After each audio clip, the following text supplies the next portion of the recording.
ჯერჯერობით არ არის ხალხი მასიურად ამისთვის მზად, იმიტომ რომ ბევრ ოჯახში არ არის ჯერ შესული ეს ტექნოლოგიები.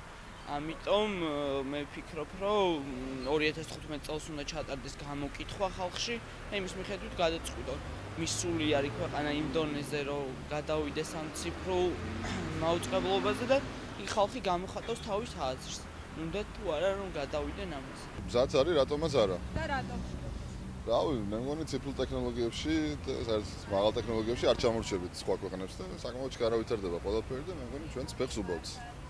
და მოსახლეობა რამდენად არის მზად იმისთვის, რომ ან ტელევიზორი გამოცვალოს, ან ეს დეკოდერები დააყენოს და სოციალური ფასიდან და სიტუაციიდან გამომდინარე. მე თვითონ გამოცვალე ხა, მაგრამ უფასოდ დამიყენეს რა და ანუ ტელევიზორი არ გამომიცვლია, მაგ ჩვეულებრივ ტელევიზორი და უფასოდ დამიყენეს და ვიხდი იგივე რასაც ვიხდიდი, ასე რომ სუფლად ეგრე არ არის, რომ აუცილებლად ფასზე იყოს დამოკიდებული ეს თემა. მე ვფიქრობ, რომ ჯერჯერობით მზად არა ვართ. მზად, იმიტომ რომ ეს დიდ ხარჯებთან არის დაკავშირებული და არ ამგონია რომ ხალხს ახლა იმის შესაძლებლობა ქონდეს, რომ გამოცვალოს ტექნიკა სახში.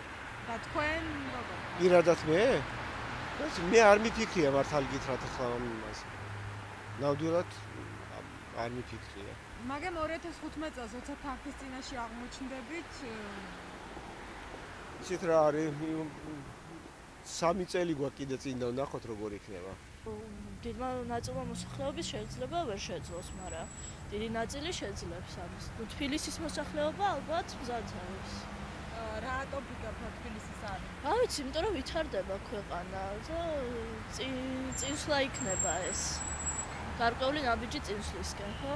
მზად არის ქვეყანა მაგისთვის რომ გადავიდეს რაღაც უფრო განვითარებულ კომპიუტერულ და ციფრულ იმებზე და ქვია ტექნოლოგიებზე როგორ გონიათ. და რატომ არ არის?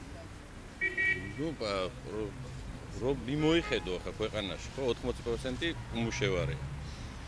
სოციალური მდგომარეობა ძალიან მძიმეა, ხო? და აქედან გამომდინარე ხა ციფრულ ტექნოლოგიებზე საუბარი მე მგონი ცოტა ადრეა ჩვენ ქვეყანაში. რაღაც სოციალურ სფეროებს უნდა მივხედოთ მე მგონი. არა ვარ მზად მაგისთვის ნამდვილად. არა. ეს არის მატერიალურ პრობლემებთან დაკავშირებული, ანუ ჩვენ მაგისთვის 1-5 წელი მზად არ ვიქნებით ნამდვილად. მზად ვართ დიდი ხანია და უნდა გადავიდეთ რაც უფრო თანამედროვე ტექნოლოგიებზე გადავალთ, თორე ჩამოურჩით. ანუ ეხლა თუ გვინდა რომ გავხდეთ მსოფლიოს ნაწილი, ტექნოლოგიები უნდა ავითვისოთ, სხვა გზა არა გვაქვს. დანარჩენი მარტო გზები არაფერს არ გვიშველის. და რამდენად მზად ხართ თქვენი ოჯახი ან საზოგადოება, რომ ეს ახალი ტექნოლოგიები უნდა შეიძინოს და იცით რა, მზად არა ვართ, მოვემზადებით, ცოცხლები ვართ, ყველაფერს რაც საჭიროა, ის უნდა გააკეთო. ეხლა თუ ვერ აყვები ამ ცხოვრებას, დარჩები კუთხეში.